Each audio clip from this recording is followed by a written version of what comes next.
So I think we're going to go ahead and get started if everybody's ready. We are very happy to be a guest in the Borough President's house. I wish it was under better circumstances and we didn't have to make this particular announcement. I know that we've been joined by some community residents as well who are really in this fight for the long haul. So I'm going to begin with my prepared remarks. So good afternoon, everyone. I'm Councilmember Robert Cornegy Jr. I represent the 36th Council District, which comprises Bed-Stuy and Northern Crown Heights. And I serve as the Council's chair on housing and buildings. Last week, Councilmember Richie Torres and I held a joint oversight hearing on HPD's third-party transfer program following an in-depth 6-month-long investigation.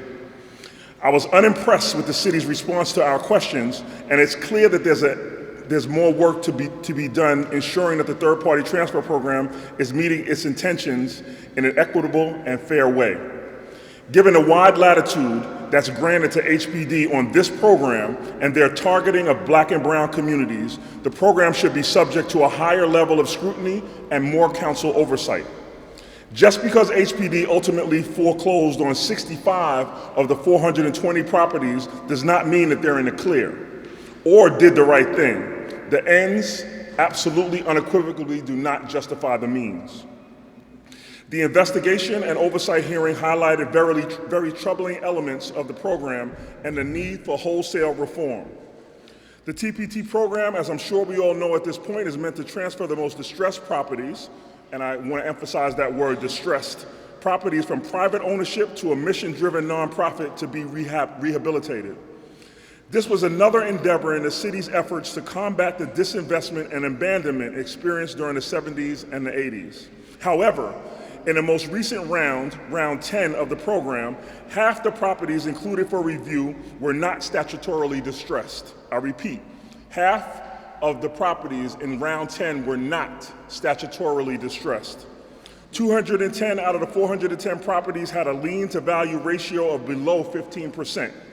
Most of them had ratios below 15% and less than 5 B and C violations per unit. There was a total value of roughly $315 million and a total of $113 million owed.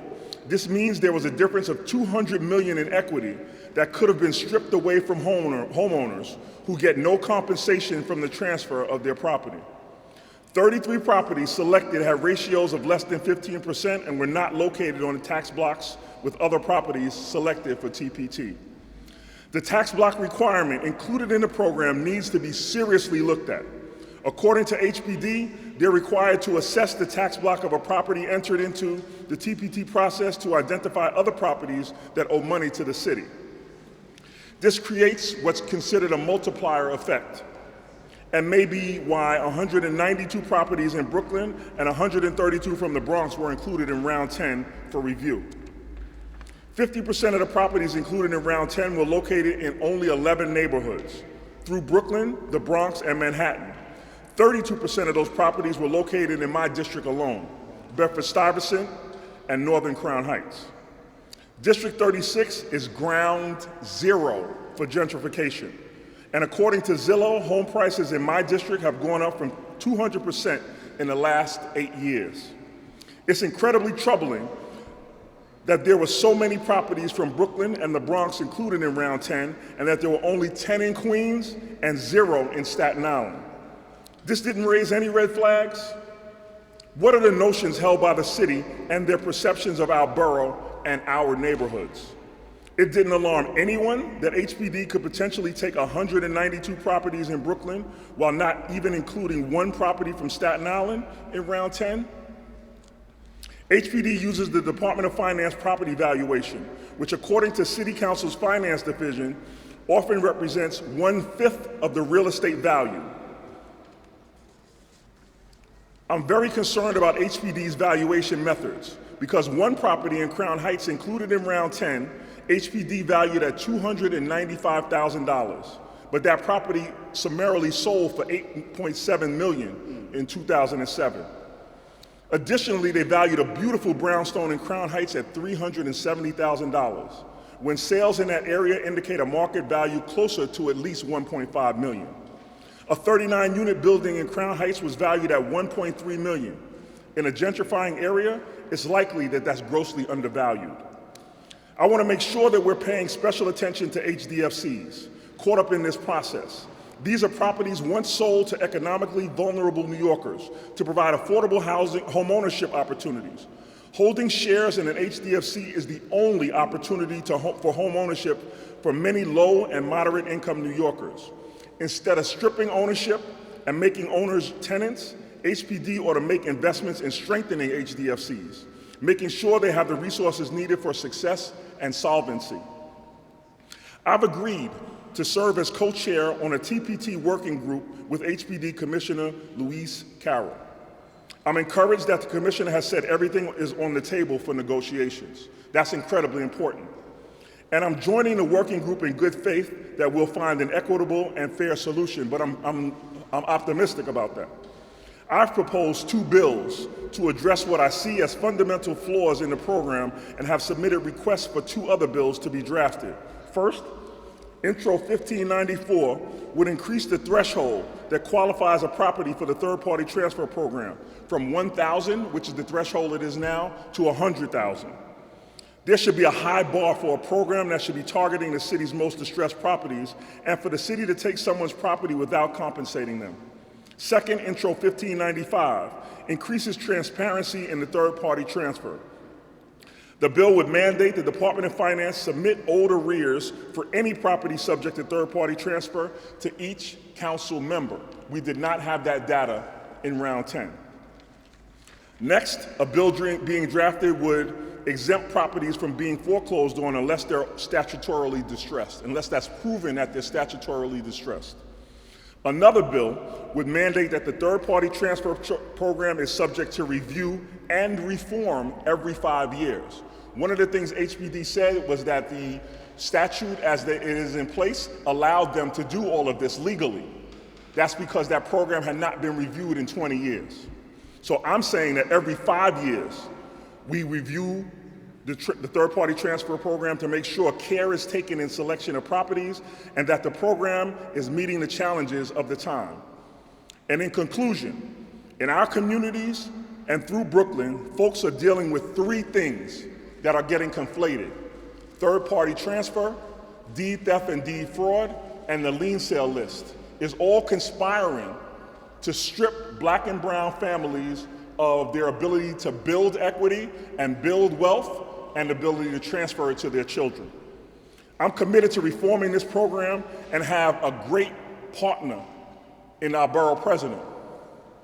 And we want to protect our community's wealth and opportunity. So I want to thank you all for being here, and I'd love to hear from my partner in government and somebody who's been a staunch advocate around making sure that our communities are taken care of and that wealth is solidified in our communities, Borough President Eric Adams. Thank you very much, Councilman Cornegy and your team for doing this report and for really being steadfast on this conversation.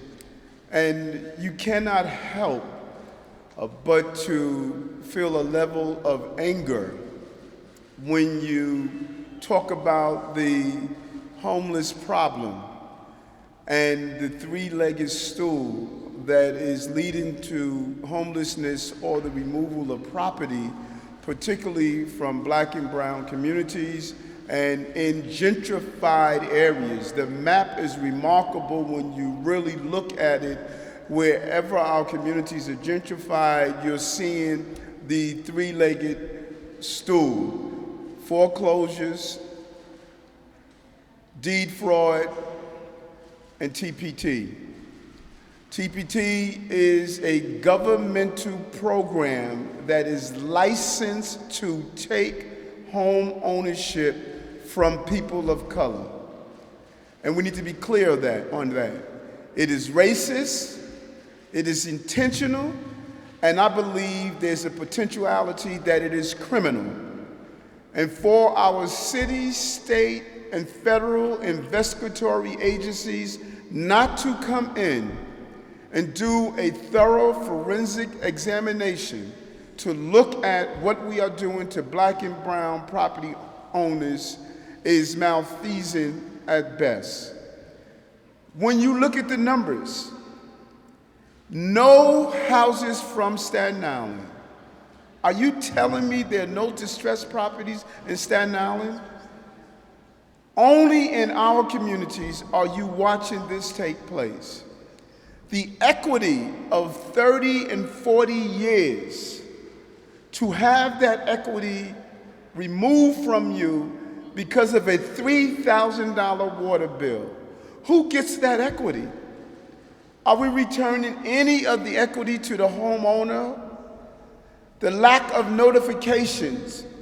We're hearing stories where individuals are finding out about their properties in some of our HDFCs after they are already in foreclosure or they lost the buildings without proper notifications.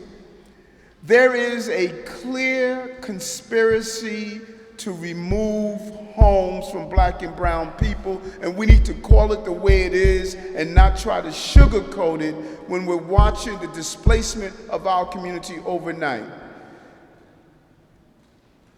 TPT must follow suit with Jumaane Williams, public advocate, is asking a 2-year moratorium on any removal of properties. 4, 3, 2, and 1 family houses should not be part of the TPT program. If a property owner in a smaller home is in arrears for taxes or utility bills, wait until they sell the darn building and then you get your money back. You don't take their building. How do you take a multi-million-dollar building and because of a $3,000 arrears? This is unbelievable that this is happening. And the only reason there's no outrage is because of the owners of the property, black and brown people. We should be ashamed of what is happening in the Bedford-Stuyvesant and the South Bronx and the other parts of this city that is experiencing this. Robert is right, his bills are right. Home ownership is so important to the foundation of the American experience. When we held hearings here and learned what happened to so many property owners, particularly in the FDFC program, Justice Partnow wrote in his decision, while the third-party transfer program was intended to be a beneficial program, an overly broad and improper application of it that results in the unfair disinvestment of equity in one's property cannot be permitted. And so it is not asking too much to increase the value of the property that's owed from $1,000 to $100,000, and we should properly define distress. Distress should not be merely peeling paint or cracked sidewalls. We should give those who are living in these structures the opportunity to purchase the homes. If we take the home from someone, they should be given the gap between what's owed and the equity that has been built up in the property. And we need to make those who have lost their properties whole again. So we can't just say, let's correct from here on. We must go back to the past. We took homes from New Yorkers. We need to really understand that. We took their home.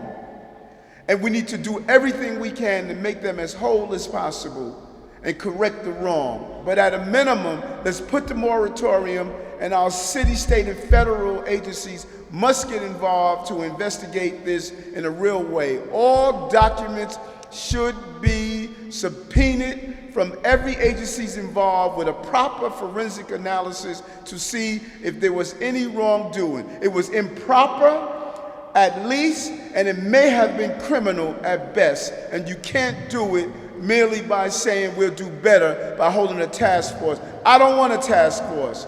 I want the enforcement of the laws that were violated of these families that lost their homes. Thank you. Thank you, Borough President.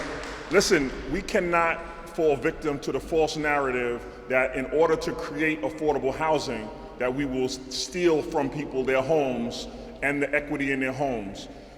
We can walk and chew gum at the same time. It's not mutually exclusive to build capacity in communities to have pathways to home ownership while we create affordable rentals. So the idea that this aggressive mandate by the administration for 300,000 units of affordable housing would be on the backs of homeowners, black and brown homeowners, I'm against that totally. So that's a false narrative, that in order to get to where we need to get to with affordable housing, that we will strip away home ownership. That is criminal in its intent, and we with my borough president, like he said, want a moratorium for sure for over the next 2 years, but we also want to go back. And we're not willing to go forward until we go back, because we know that there are homeowners who, for whatever reason, didn't come forward. Some of it's shame, some of it's embarrassment that this happened to families, and people hid in the shadows. We're telling you today to come forward if you have these stories so that we can investigate them. And like the borough president said, make these people whole. The city knew that there's a part of the law that says you can go to the judge in a third-party transfer and demand a longer time to sell your house or to do something to keep your equity. And they can't document to me anybody that they actually reached out to with that program in place. Because I said, how many people were aware that they could do that as opposed to losing every cent? And they said they'd get back to me on it, but I suspect that there's no evidence that that education process was taking place during the TPT process. So there are so many instances that we know of where wrong was done and harm was upon black and brown families. How many do we not know? So I believe what the borough president is saying and what we're calling for is a deeper dive and a more forensic audit. We did what we could do as an Office of Investigation and what our powers would extend us to do. And it was revealed at that time that there was tremendous wrongdoing. So I can only imagine. And we owe those families round 9, 8, 7, 6, 5, 4, 3, 2, 1, not go forward, which the HPD has committed to try to rectify things going forward, but that's clearly not enough. There's a narrative that says in Bed-Stuy alone, there are millions of dollars in equity. We actually have the most equity per capita in any place in the country. And if you wonder why that is, because my parents bought their home in the 70s for $15,000 and now it's worth $3 million. That's equity built. That's equity that can be transferred. People are aware of that. There is a narrative that says, literally, there's gold in them dar hills. So that's Bed-Stuy, Crown Heights, the South Bronx, where they believe that people aren't watching. I mentioned before, there are 3 things we're being assaulted with simultaneously. Deed theft and deed fraud, third-party transfer, and the lien sale are all being used in a way to strip equity and wealth from communities of color. So I'll take questions now at this time. Yes.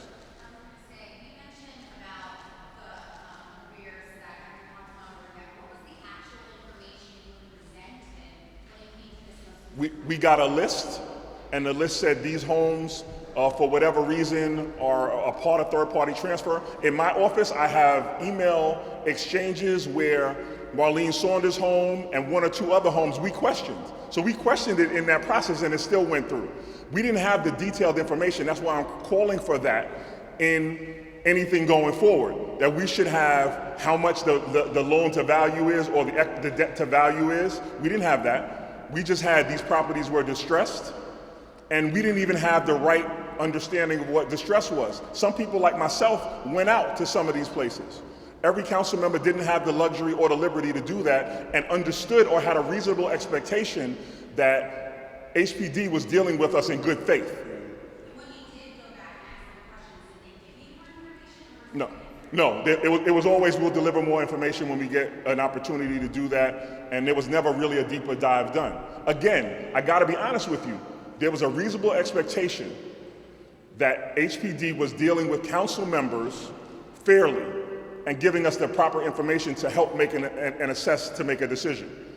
And when I talk to members across the city, they're saying that that wasn't the case. Yes.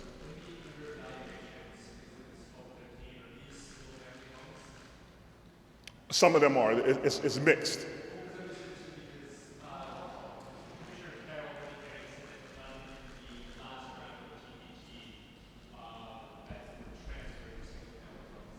Right, so some of them were, on, but it still shouldn't have been on the list. So whether they were transferred or not.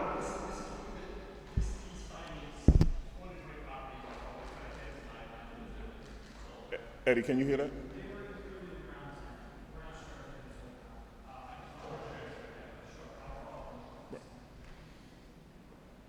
I'm sorry, yes.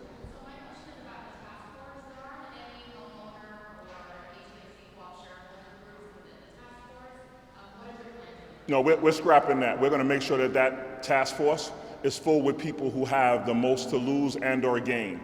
So the way that it was shaped, it was put together in a hurry. And what we did was said that we're going to wait until after the hearing before we actually convene the task force. So whatever you saw prior to the hearing is not how the task force is going to ultimately be made up. I've already had a meeting with the commissioner and with the deputy mayor and explained to her that that makeup is not to my liking, and we're to get back to her with a more suitable group of people to be on that task force. Shareholder groups have reached out to us. Yes.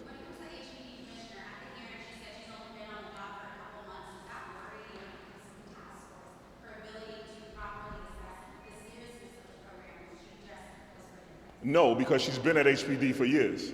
So in her new capacity, she's been around a long time, so there's no excuses. And I don't think that HPD is not driving the task force. The task force is between myself and the commissioner. And we intend to do everything in our power to make sure that that task force is comprised of, like I said, community stakeholders, as well as advocates.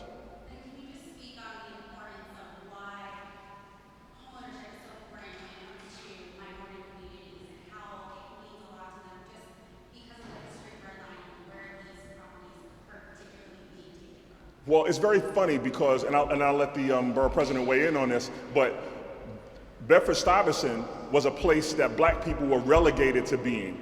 Now it's a destination place. But for decades, that's the only place we could be in Brooklyn, was in Bedford-Stuyvesant and Crown Heights. And we built wealth there, we cut our teeth there, our blood, sweat, and tears is there. So the equity that is gained in that time should certainly be, and that wealth should be with the people who have the most to gain. And to strip that away now because it's sexy to be in Bed-Stuy and Crown Heights is unthinkable. And I live in Bed-Stuy. I paid $350,000 for my multifamily unit. It's now the one near me sold for 1.6. I used the income for the property to pay my son's tuition in college and to offset the cost. And I want to leave my property to him so he can have a start of coming from the importance of home ownership.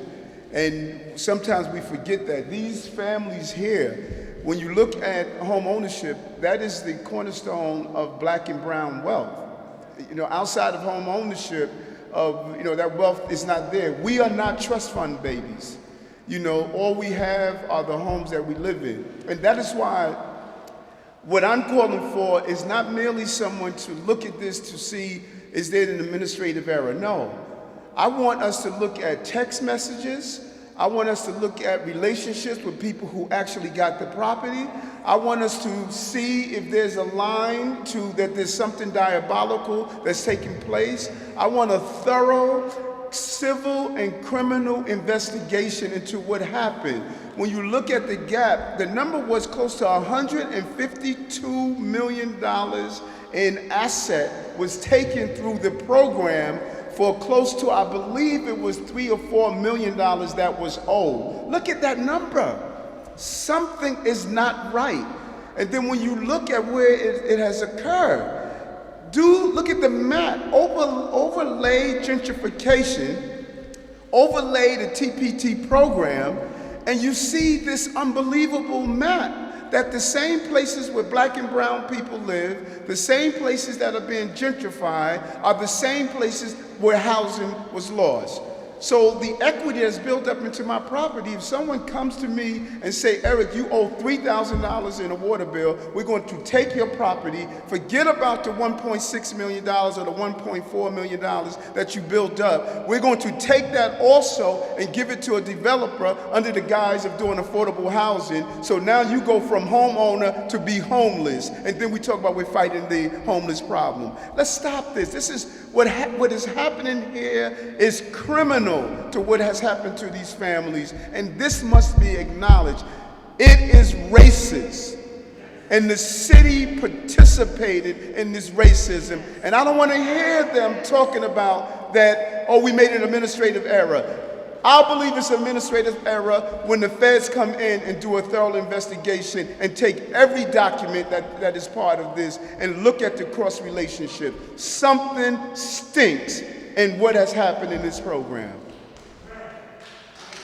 So when somebody has $1 million of equity in their home and they can't get a home equity loan to start a business or to do something else, it's ridiculous. So everything seems to conspire to constrict the ability for black people to get ahead and to be successful when they have all the tools.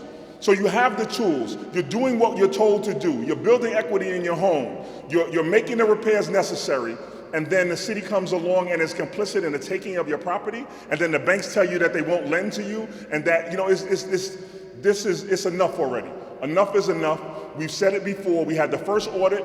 The borough president and myself are calling for a deeper dive and a more forensic audit from a higher authority to do that, and we're demanding that. So, what's the next question? I'm sorry.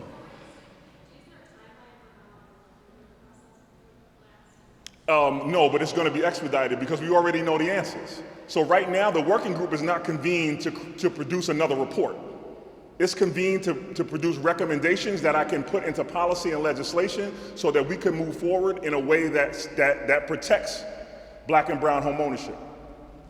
One of the recommendations be the program, TPT? That may come out of it. Jamani Williams already has a moratorium on the table that we can't move forward with any more properties for the next 2 years until we get to the bottom of this.